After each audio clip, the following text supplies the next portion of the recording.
Paul Finebaum joins us now here on First Take. And Paul, you just heard Pete's comments there about the way ACC handled things with Notre Dame. What's your reaction? This is the biggest story of the day, Shae, because he laid it out brilliantly, and someone in Charlotte at the ACC office has some serious explaining to do, because not only did they pile on social media, they used their own network to replay, the ACC network, to replay the Notre Dame-Miami game every hour on the hour. And whether you agree or disagree with Notre Dame being in the field, and we'll talk about that, and it's been talked about, the fact that the Notre Dame athletic director is essentially saying permanent damage, that means we don't want anything to do with you anymore. And just to repeat, Notre Dame's a member of the ACC and everything but football. And in football, they play 5 conference games. That's incredibly valuable if you're Wake Forest or Duke or North Carolina or North Carolina State. So the real story today coming out of this is, are they going to get out of the ACC, and will the Big Ten or the SEC, will the Big Ten or the SEC suddenly say, hey, Notre Dame, we can figure out a way to have a relationship with you as well? Cam, go ahead. What do you think? Or Stephen? Go ahead, Stephen A. No, I'm going to go. I want to be very, very clear about this, because this is ESPN. Obviously, we've had a long-standing relationship with the ACC dating back, more than a decade and a half. And Commissioner Phillips has only been on the job since 2021. We get that part. I understand if you're the Notre Dame athletic director, how you would feel. I respect where he's coming from. But my question, Paul, and it's more rhetorical than anything else, but I don't mind you and Cam answering it, is that for the purposes of the college football playoffs, who is the commissioner supposed to look out for? Is he supposed to look out for teams within the conference, or a team that's associated with his conference in every other sport? But in the absolute major sport, which is college football, they want nothing to do with the ACC or anybody else because they wanted to maintain their independence. What is owed to you if you are not a part of the conference? Now, if Miami wasn't on the bubble, then I get where he's coming from. You understand? In other words, it's got nothing to do with the ACC. Mind your business. We're associated with you in every way. And matter of fact, you should look at us as a teammate. I got that part, if that didn't exist. But there was speculation that Miami would not make it because Notre Dame would get picked ahead of them. You're the ACC. You don't want that, because in the #1 money-making sport in college, Miami is associated with the ACC. They were looking out for themselves. It's like the AD is coming on the Dan Patrick show and chastising a conference that they refuse to be associated with in the sport of football for speaking up on behalf of a university that does want to be associated with them with football, is associated with them with football, and they stand to gain profitability from Miami's participation in the CFP, whereas if Notre Dame had been there, there's nothing that goes to the ACC from Notre Dame because of Notre Dame's independence. That's like you, Cam. I'm like, yo, man, we got a couple of people, all right? I got a couple of people that want to associate themselves with me. And guess what? It's Uncle Paulie and it's Cam, right?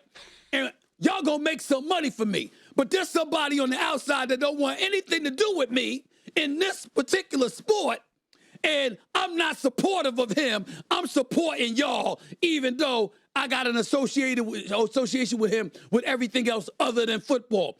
I just don't understand. I think it comes across as a bit petulant for the AD of Notre Dame to be whining about this. It makes perfect sense if you're a member of the ACC with football. But this is football we're talking about, and Notre Dame is independent, and they have no relationship with the ACC. So what does the ACC owe them when it comes to football? The answer to that is nothing, in my opinion. Yeah. So, I mean, there's a lot to kind of unpack here, but I have a question for Uncle Paulie here. In a time where you would think that the best should play the best for removing all doubt during these times of the year. At the end of the year, knowing that the college football committee will be able to say, hey, this team beat that team. We're going to take it out of the computers or the analytics. Going back during the time when I was playing, you had the AP poll, you had the coaches poll, you had BCS kind of metrics that they were going off of. Now you put it in real people's hands to make decisions. Why are we seeing teams like Alabama, amongst other teams, to say our non-conference games will not be, so built up to have competition, more so to pamper our record at the end of the season, rather than taking it to say, hey, we want to play a Notre Dame. We want to play a team that we think is going to be one of those teams in the college football playoffs at the end of the year, rather than saying a more easier or lesser opponent.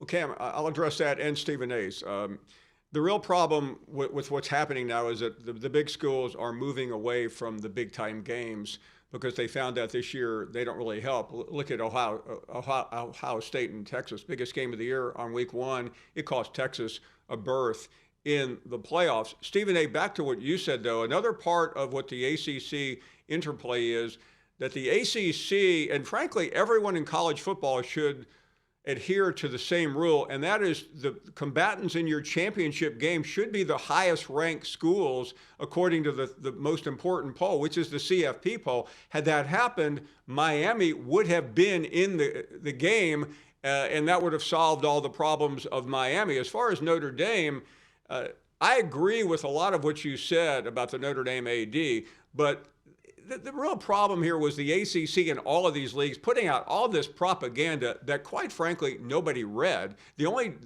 deleterious aspect of that is it affected Notre Dame's feelings about their relationship with the ACC. But to make this even more complex, this is ultimately Notre Dame's fault. They have only themselves to blame. They can be upset with the ACC and they can throw a hissy fit, but they should be in a conference. And what's interesting is, remember during COVID, they were in a conference. They had nobody to play, so they joined the ACC on a one-year basis, played in the championship game, and made it to the CFP. But then when it came back to reality the next year, they said, we're too good for you. We'll play you in all the other sports, but not football. Okay, I hear what everyone's saying. And that's a big deal, Paul. Hold on, Shae. That's a big deal, because that adds an additional layer to what I said. Oh, so in recent memory, you did a one-year deal with us and then basically said we're too good for you. You understand what I'm saying? We got our media rights deal, okay? We got the scheduling freedom for big-name games and stuff. The revenue, by the way, correct me if I'm wrong, Paulie. Here's the deal, Paul. Isn't it true, whether it's Georgia, whether it's Ohio State, whether it's Oregon, whether it's Texas Tech or anybody, that those teams have to share some of the revenue they generate from being participants in the college football playoffs with their conference? I believe that's the case. So if that's the case, guess who the lone team is that doesn't have to do that? That would have been Notre Dame, correct? So I'm looking at it and it's like everything you do is to your advantage. Everything you do is propagandist, but then the ACC mimics your behavior, essentially, looking out for themselves, and you going on Dan Patrick's radio show and telling the world that they did irreparable harm to you? That's a lot of nerve. That's what I'm saying. That's a lot of nerve. But isn't part of the problem, the reason they're in this situation is because they have to play, 5 ACC teams, and the ACC wasn't good this year? Like the win over Pittsburgh, we're all counting it as like not a great win. Well, they had to play them because they're in the ACC. Now, they ended up losing to Miami, of course, in week 1 back in August. But a lot of this is because of the ACC. Can't the ACC build their conference up without putting down Notre Dame? I feel like I'm talking to toddlers. Like, can't we do that? Can't we still congratulate Miami instead of put down? I just don't understand the benefit. It made no sense to me. Well, Shae. Well, Paul, go ahead and answer it first. Paul, answer it first. I'll follow up. Well, no, I mean, Shae, you're right. But ultimately, it is just a big conundrum. And one other thing, though, Shae, Notre Dame makes all that money off that NBC contract, but does anybody watch these games? No. On the week of their biggest game of the year against Southern Cal, I think, if I have this correctly, they lost in the ratings to LSU and Vanderbilt on ABC. The problem is Notre Dame is just not. I mean, they think they're great, but they're not. They're not the draw they used to be, and that has nothing to do with the playoffs, Stephen A. It just has to do with the fact that their brand, as good as they think they are, aren't as big as the SEC brand or even the Big Ten brand. They're not as big as the SEC or the Big Ten brand, but nevertheless, somehow, some way, they still got their national television contract as an independent with NBC. The other thing that I would say is this. Marcus Freeman is a hell of a coach. We all got love for him, respect for him and the job they did. They were in the national championship game last year. But in the end, when we're talking about the two highest ranked teams, well, guess what? If you had an association, more of a direct association with the ACC, it might have been you and Miami in a conference championship game instead of Virginia and the Duke Blue Devils. So we got to look at all of these different things when it comes down to it. Shae, I get where you're coming from. And it's, again, when we talk about, you're talking to guys, people that should be grown-ups. The flip side is if you're the ACC, what are you doing? You're trying to appeal to the college football playoff committee because they're the ones that's going to make this decision leading up to Sunday. And so you're thinking about what they're thinking about. You're thinking about what it's going to take to appeal to them and influence them to see your side. And if we're being straight up, it worked. It worked. So, I mean, I can't knock them for doing it. They recognized what it was going to take to influence the committee, and that's what they catered to. And as a result, Miami is in and Notre Dame is out. Stop being an independent. Join a damn conference. It worked, How about that? but you pissed off a partner. I mean, I don't know. Did it work fully? We'll find out. You want this, you got that. No way, watch them walk right past you. Run fast while you have the chance. Don't speak, let them look.